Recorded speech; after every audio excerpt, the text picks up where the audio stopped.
Se você conhece a história do Crocker, sabe que o time foi o responsável por arruinar a sua vida, tendo causado a perda das suas fadas e uma enorme cadeia de eventos que com o tempo tornaram o Crocker o ser que conhecemos no começo da série. Mas e se desde o começo essa desgraça que foi a vida do Crocker não tivesse sido um mero acidente?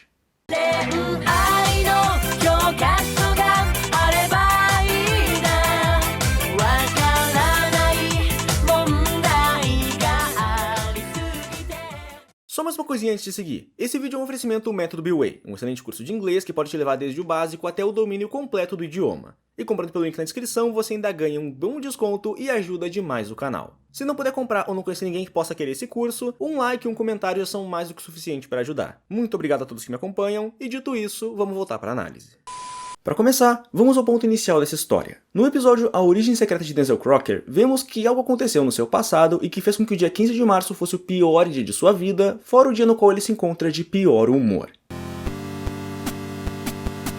14 de março! Espera aí, não está correto. Deveria dizer aí o dia de fritar o siriguejo! E em vez de o time pedir para ver as memórias do Crocker ou entrar na mente dele para bisbilhotar, o dentuço preferiu viajar no tempo e descobrir o que aconteceu por conta própria. E depois de algumas viagens, ele se deu conta de que o pior dia da vida do Crocker se encontrava justamente na sua infância. Parem de rir de mim! Este é o segundo pior dia da minha vida! Segundo pior? Então o pior da vida dele já rolou. Gente, temos que voltar para a infância do Crocker. De volta para o passado! Ao voltar para aquela época, o time conhece o Crocker e descobre que o Cosmo e a Wanda eram as fadas dele no passado e tenta impedir a desgraça que viria a acontecer no dia 15 de março. 15 de março! Só que é aqui que as coisas ficaram complicadas, porque o episódio se mostrou ser um loop temporal, no qual a presença do time no passado foi justamente o que arruinou a vida do Crocker. Mas aqui eu preciso deixar um ponto bem claro. As viagens no tempo em Padrinhos Mágicos não são um loop de tempo. Na verdade, esse parece ter sido o único momento em que ela serviu como um loop de tempo. Fora que dá pra dizer que elas nunca foram lá muito bem definidas. Até onde dá pra lembrar, esse foi o único caso na obra inteira em que Viagem no Tempo usou o loop temporal como recurso. Porque nas demais vezes, o tempo parecia se ajustar lentamente às alterações e essas podiam ser desfeitas. E um bom exemplo disso foi quando o time trouxe figuras históricas para o presente, os Estados Unidos viraram britânicos e no fim o rosto do time acabou no dinheiro. Parece confuso? Sim, mas é Viagem no Tempo, né? Fazer o quê? Então, como a série nunca definiu uma regra muito clara, vamos levar em conta que o tempo pode ser mudado, até porque temos outro exemplo aqui, que seria o time voltando no tempo, impedindo seu pai de ganhar um troféu idiota e, como consequência disso, o pai dele acaba dominando o mundo com sorrisos. Pois é, tudo que podia dar errado, deu terrivelmente errado. Mas considerando que o time consertou a desgraça que ele fez, vamos considerar que leva um tempo pra ele do tempo se fixar e te afetar. Se bem que o Cosmo e a Wanda foram pegos de imediato, então... Quem é você? Sinceramente, eu nem sei o que fazer quanto a essa linha do tempo, porque mais pra frente a gente conhece o Pai Tempo e ele não parece levar lá muito a sério o seu trabalho, então se isso aqui serviu como explicação, parabéns, foi uma bem preguiçosa em todos os sentidos. Nossa, que roteiro fraco. Ok, vamos voltar pro Crocker. Pra começar, ele perdeu as fadas por causa do time e do Cosmo. No caso dos Cosmos, tanto o Cosmo do presente, que era do time, quanto o do passado, que era do Crocker. Porque pra começar, o time falou no microfone que o Cosmo dele tinha religado, o Cosmo do presente no caso. E a fala dele poderia ter sido completamente ignorada se não fosse pela estupidez do Cosmo do passado, porque o imbecil fez isso aqui. O que será que isso aqui faz? Se não tomar cuidado, hoje vai ser o dia em que todos descobrirão que você tem padrinhos mágicos. Padrinhos mágicos, padrinhos mágicos. Ah, uma fada? Que absurdo! Se eu fosse uma fada, eu seria mais ou menos assim, ó. Eu sou um padrinho mágico. Sério, como é possível alguém ser tão estúpido? Eu não vou negar o fato de que o time fez besteira aqui, ele realmente fez uma besteira das grandes. Mas foi o Cosmo do passado quem fez a maior cagada de todas. Até porque ele literalmente quebrou a maior de todas as regras. O imbecil se revelou para uma multidão inteira. Soma isso com a fala do time e era bem óbvio de quem era aquela fada. Denzel Crocker! As regras. Você revelou seu segredo! Não, foi um engano! Sinceramente, já seria sacanagem o Crocker ser punido pelo erro de outro afiliado. Mas ser punido pelo erro do próprio padrinho, que pareceu nunca se importar em manter a discrição, e literalmente se revelou para uma multidão inteira por livre e espontânea burrice, foi simplesmente injusto. Teria sido bem mais justo só apagar a memória da multidão e deixar o Cosmo com um aviso, até porque a culpa foi quase que toda dele. E um pouquinho do time. E pra quem vai falar que o time descobriu o segredo e por isso o Crocker já devia perder as fadas ali mesmo, essa regra parece não se aplicar se quem descobre é um afilhado. E um exemplo disso é o Remy Granabessa, que teve a existência do padrinho descoberta pelo time e não perdeu ele por conta disso. Perdeu por burrice mais tarde. Tendo visto que a punição do Crocker não foi justa, tem mais um ponto interessante nesse episódio, e esse seria o motivo de o time não consertar o seu erro.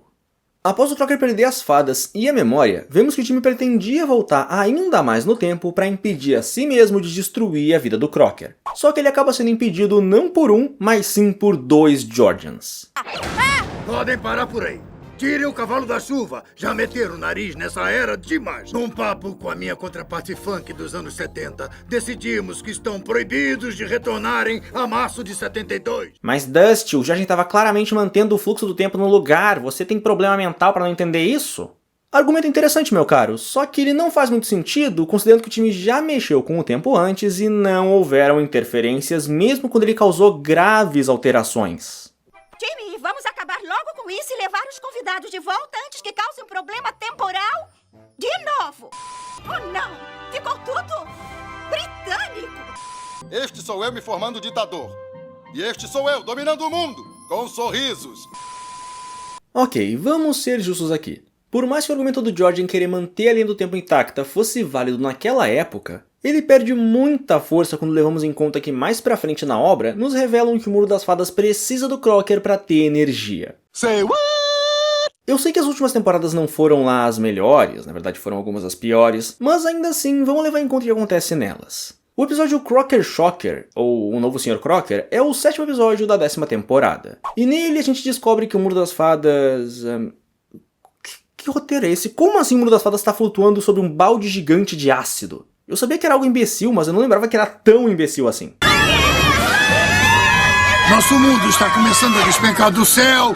Se não recuperarmos o poder, vamos afundar no balde gigante do mundo ácido. Construiu o mundo das fadas num lugar chamado Balde Gigante do Mundo Ácido! Pensando bem, acho que não foi uma boa ideia. Ok, pelo jeito o Muro das Fadas captava a energia da imaginação de certos humanos que acreditavam em fadas, e a crença do Crocker era tão poderosa que praticamente abastecia o mundo das fadas inteiro. E nesse episódio em questão, uma terapeuta faz o Crocker parar de acreditar em fadas usando hipnose, o que não parece ser algo muito viável, já que ele passou a considerar tapetes voadores e unicórnios como algo normal. É um ponto positivo e um monte de negativos. Então essa terapeuta não fez lá um bom trabalho. Não existem soluções rápidas para resolver problemas mentais, quem dera existissem. Seu filho está precisando agora de muito carinho, afeto e medicação. Medicação pesada. E sem a crença do Crocker nas fadas, o mundo das fadas inteiro iria despencar no balde gigante do mundo ácido. Agora a pergunta é quem foi o imbecil que colocou um reino inteiro em cima de um balde gigante de ácido? Ah, tá explicado. Enfim, todo mundo já deve saber como esse episódio terminou, né? Isso só pode ser um trabalho dessa. E agora que vem o ponto revoltante dessa história, porque o Mundo das Fadas passou os últimos anos dependendo exclusivamente da energia que a crença do Crocker gerava. Agora imagina a situação das fadas quando descobriram que a criança que causou essa crença tão poderosa por acidente tá tentando reparar esse erro.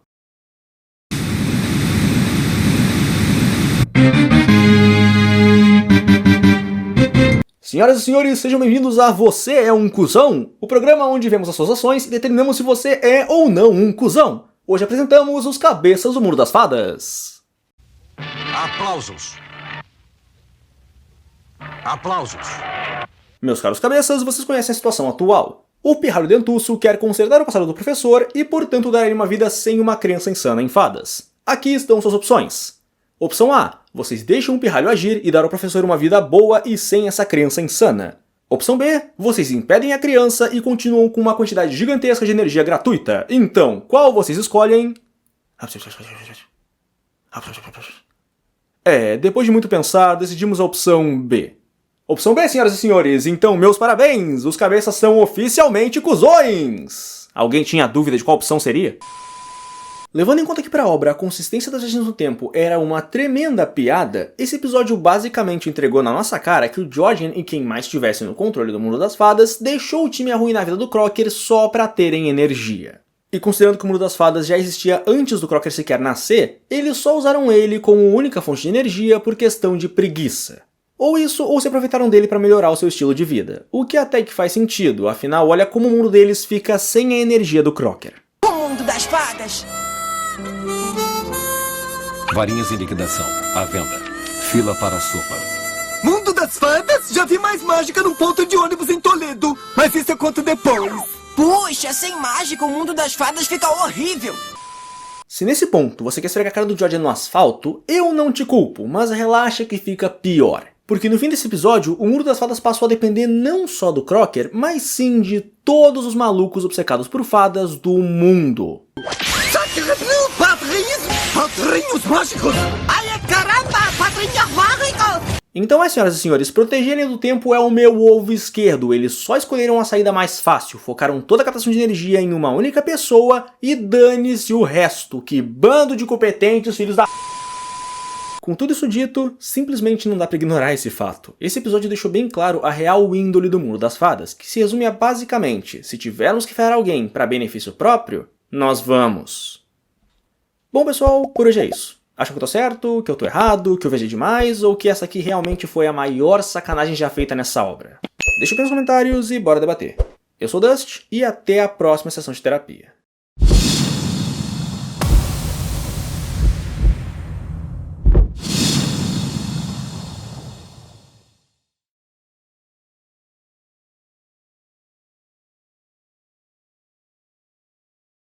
Eu sei que você sou do futuro e tal, mas não foi meio injusto ter punido a criança por um erro da fada dele?